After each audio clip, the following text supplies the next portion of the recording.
Hey guys, welcome back to the game. I almost said the gaming industry. Welcome back to Gaming Garbage, where we take a look at games, chat about the gaming news in the industry, and of course, stream for fun. Today, this one is just more off the cuff. I don't have notes in front of me this time, but I did want to just talk about the leak industry a little bit, and it is becoming an industry. And we've always had leaks, we've always had insiders, but generally, roughly 10 years ago, we really got that actually from people that were journalists, right? That had official newspapers or had official outlets and whatever, and that's where we got stuff. And it was more regulated then. And but I do think it's interesting too with just the push of technology and phones and media and all of the connection that everything has. I think it's easier to leak stuff. So that makes things more interesting. The other side of that is that while revenues on social media and content creation have been going down for users, whether it's YouTube or Twitch or whatever else, I think also there's a push to try to get more speculative content or just make it up on your own. I think of beat 'em ups that literally leaked, just made up an entire leak right there on the podcast, and news media picked it up and went with it and ran with it, and I mean, it literally spread everywhere. And then he's like, "Yeah, it's fake," and and just exposed how bad it's really gotten.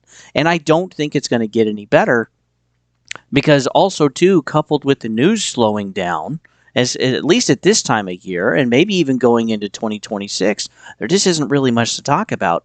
And content creators that have forged their channel and built their audience around content every single day, well, they got to come up with something. And that's kind of a problem. And then too, when you see the revenue going down and you see the viewer counts going down, and YouTube has made some changes as well with viewer counts and how they're calculating stuff, and they're pushing more shorts now, which pay out a lot less than long term or long view content, and like they've made a lot of changes, and but it is getting more difficult as a content creator, and I think it's easier to get into kind of the leak and the insider and all of this other stuff, and it's no longer really interviews or actual source material that you can really back up. Now it's just like, oh, we have another leak, we have another insider, I heard, etc., blah, blah, blah. And I think while a lot of the bigger channels are genuine on this, even some of the games journalists are trying to be genuine or trying to be as accurate as possible, I still think they're damaging their own reputation some. Because we've seen a lot just in 2025, a lot of leaks, a lot of speculation, but like a lot of it too hasn't come to fruition.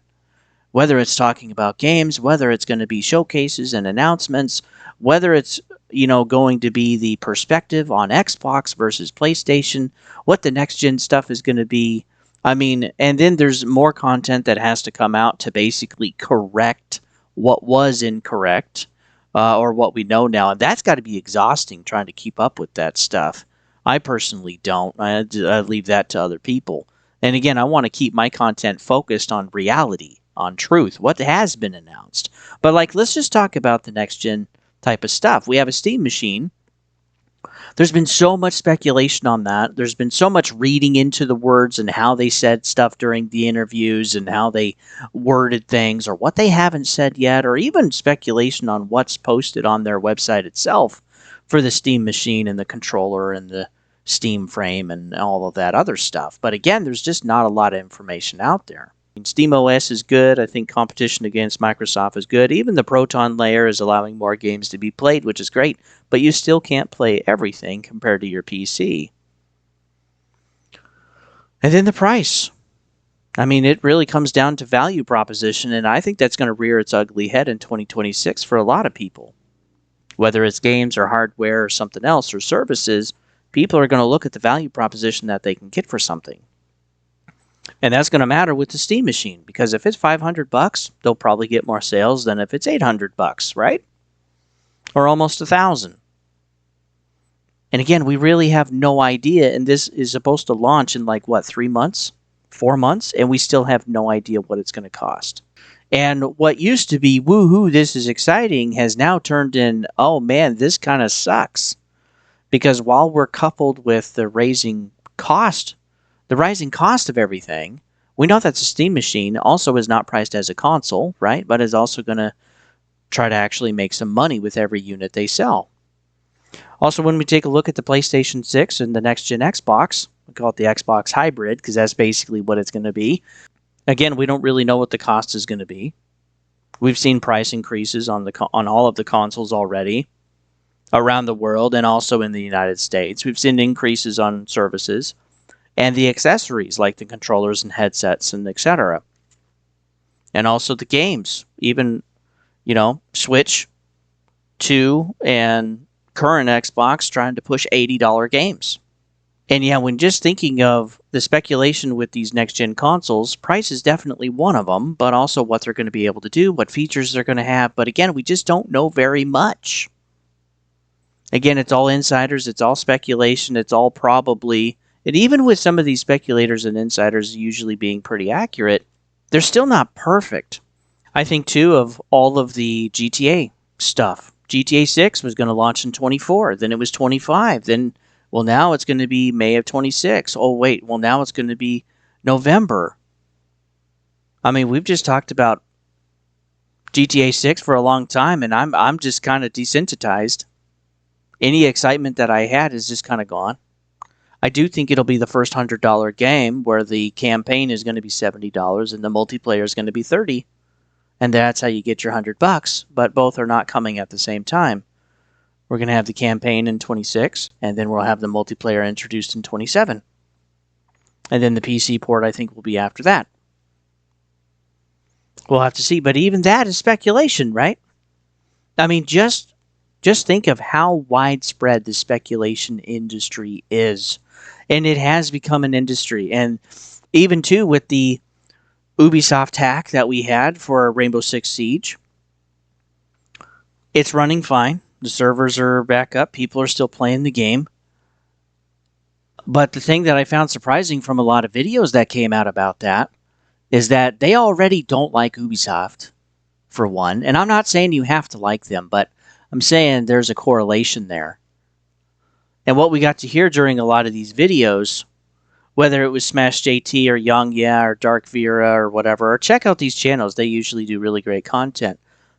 The majority of their video on the hack was, again, all speculation about, one group collaborating with another one and someone going after user data, which I guess that one is false, according to Insider Gaming.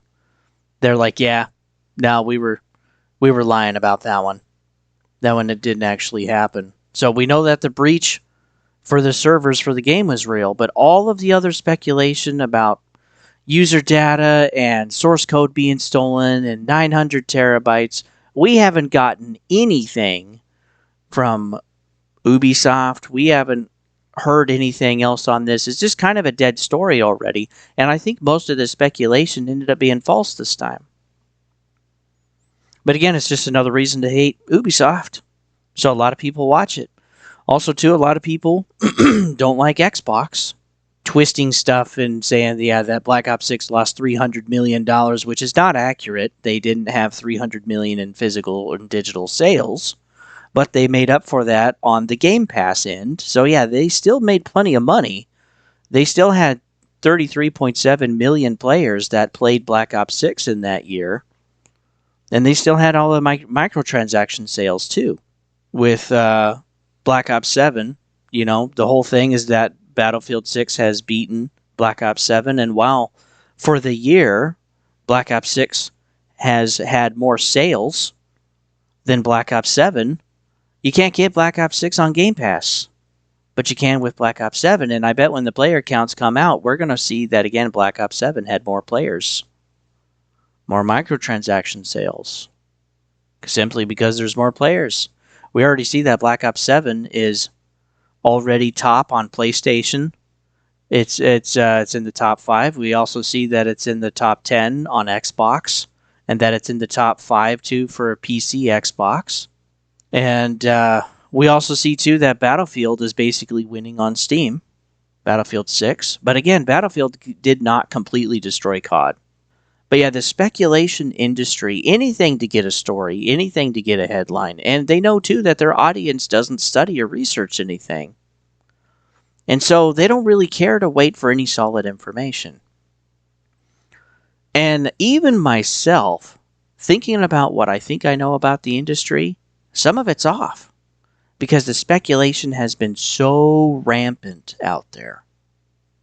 Because we're not waiting to hear or see something, we're not waiting for it to be confirmed. We're just running with the emotional side of the content. And that's where all of the clickbait is coming from. Oh, they're failing. Steam is ruined. Xbox dead. Blah, blah, blah. I mean, it's just chronic, ongoing on everything. And the clickbait is getting awful. So ultimately, what do we do about this? Because the people that I talk with, the people that I engage with, well, there's not as much conversation as there used to be. And some of us don't care as much as we used to. We've just kind of moved on. And so some of these channels, I think they're damaging their reputation. Maybe partly because of the changes at YouTube, they're having less views, but maybe too, they're too speculative in their content, and maybe that's why they're losing viewers. That's what we found out from the quartering. We've heard that too from some other channels, is that leave it down in the comments, and you read those comments, and it's like the clickbait, speculation, not a lot of substance there. And if we do it for too long, some channels are going to, wipe themselves out. And it's going to get difficult for them to come back because, again, reputation means everything. Even being a micro channel, really, that's what I think about. I mean, it's my reputation with my audience, new or old. But if it's just speculation all the time about next gen and hardware and how the next thing is killing Xbox, and two, everything is just horrible news all the time.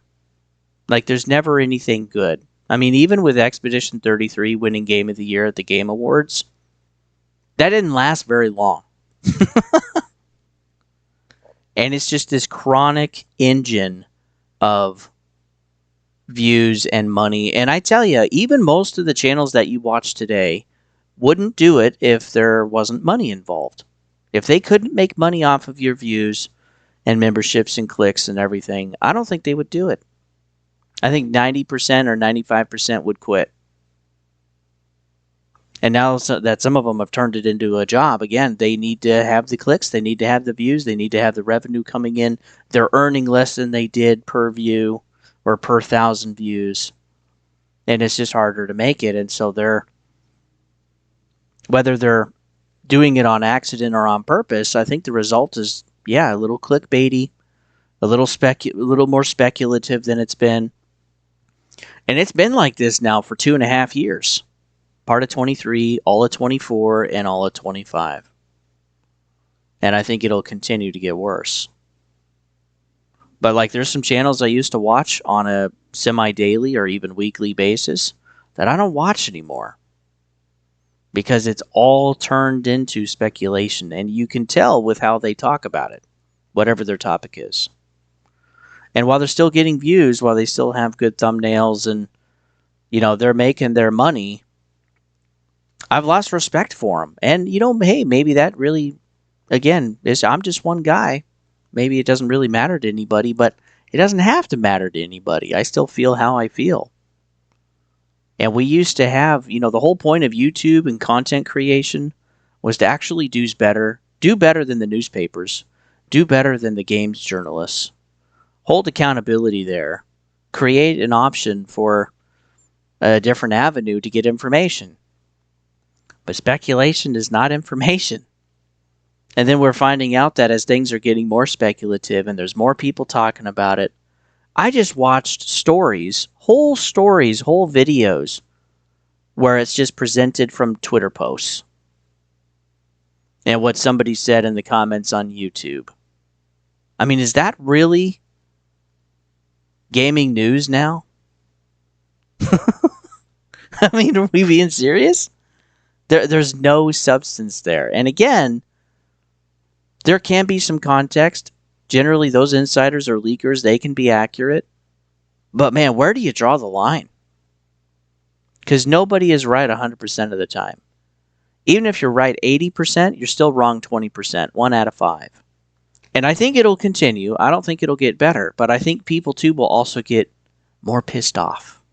And then they'll continue to watch the speculative content, the rumors, because again, that's what gets views, that's what they're excited about. And again, there's nothing wrong with liking rumors or speculation, but it's not truth. It's not reality yet. There's no confirmation there. And when there is no confirmation, that's bad journalism. But a lot of YouTube channels, they're just turning into what they vowed to be against. That they weren't going to be like the news media. They weren't going to be like the games journalists. And I think some of them are even worse. Again, they're trying to make money. I kind of wish we could just take money out of the equation. But again, you have to be paid for your time in some shape or form. Otherwise, you don't have an economy, right? And there's really no point to doing anything. But it's gotten so speculative, it's turning into an industry. And there's a lot of stuff we can't confirm identities. We can't necessarily confirm where information is coming from or that they actually work there.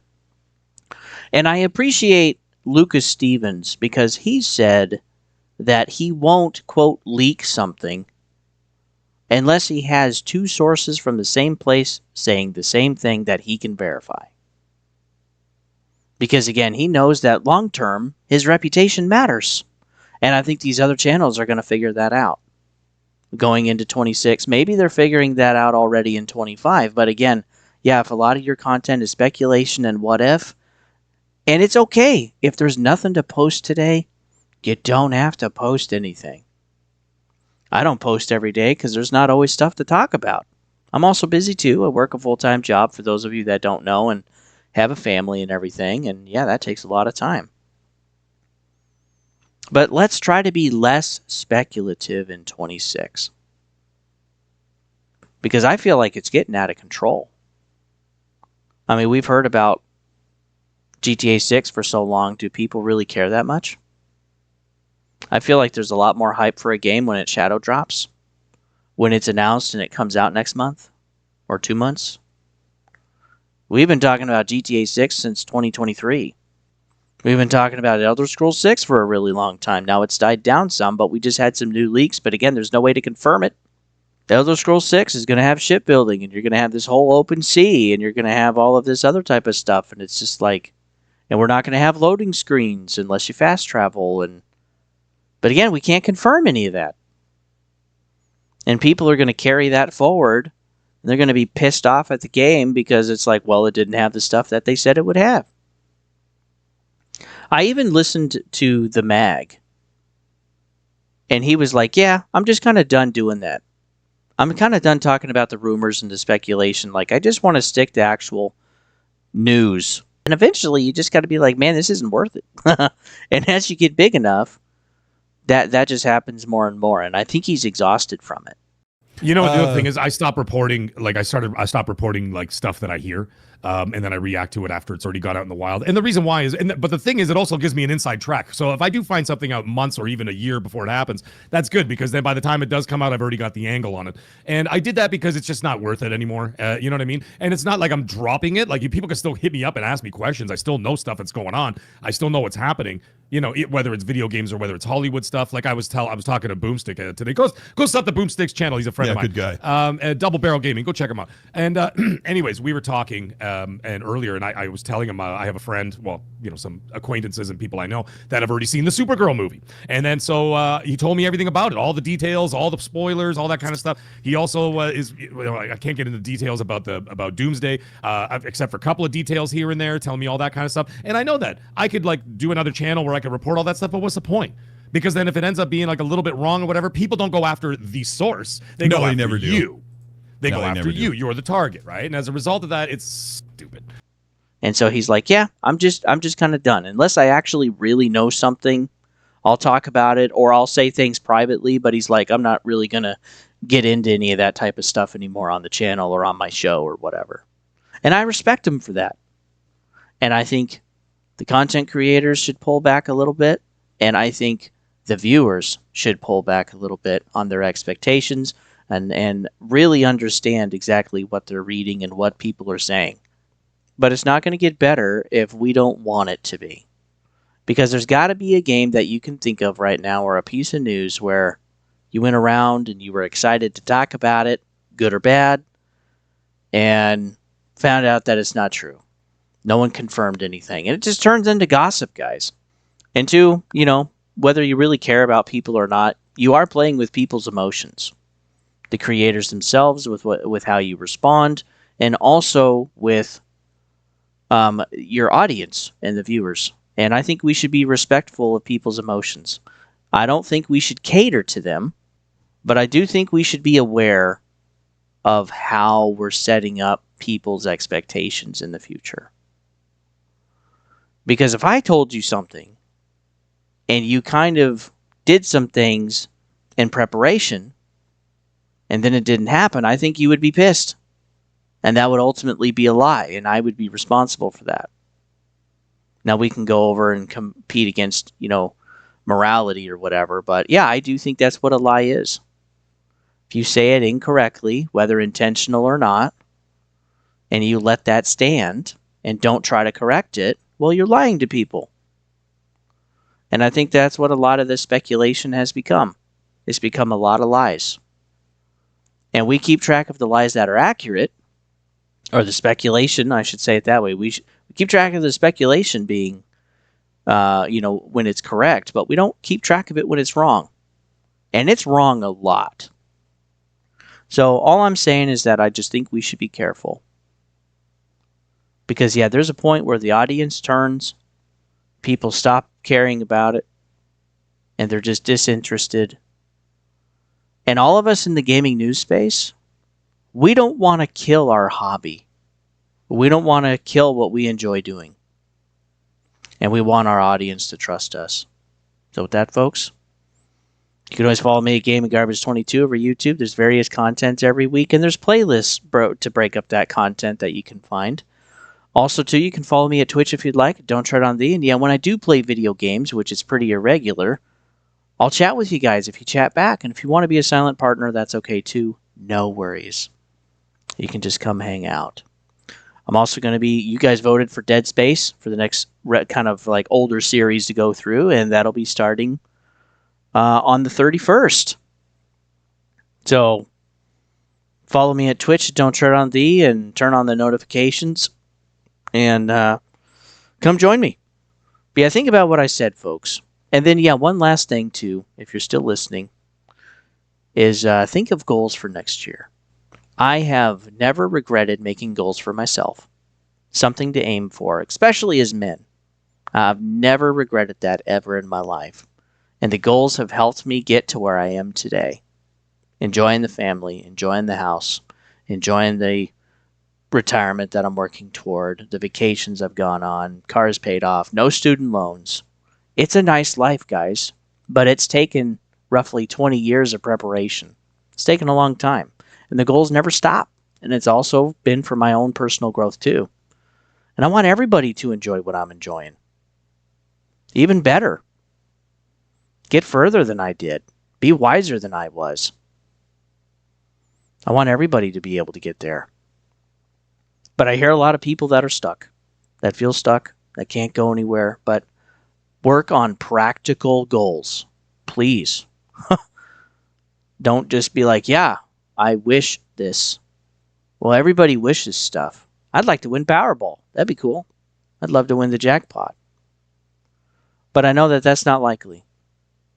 So I focus on stuff that's likely, that I can control, and I make things that I can kind of measure with. I want to lose this much weight in 6 months, which I need to make another one. I actually hit my goal this year. I'm pretty happy about that. So I got to make another one. Or I want to have less fights with my spouse or my girl or whatever. Or I want to have a better relationship with my kids. Find a way to measure your dream. And that's how you can turn your dream into a goal. And it's not easy, but I think everybody should try to do that. So with that, folks, I'll see you guys on the next one.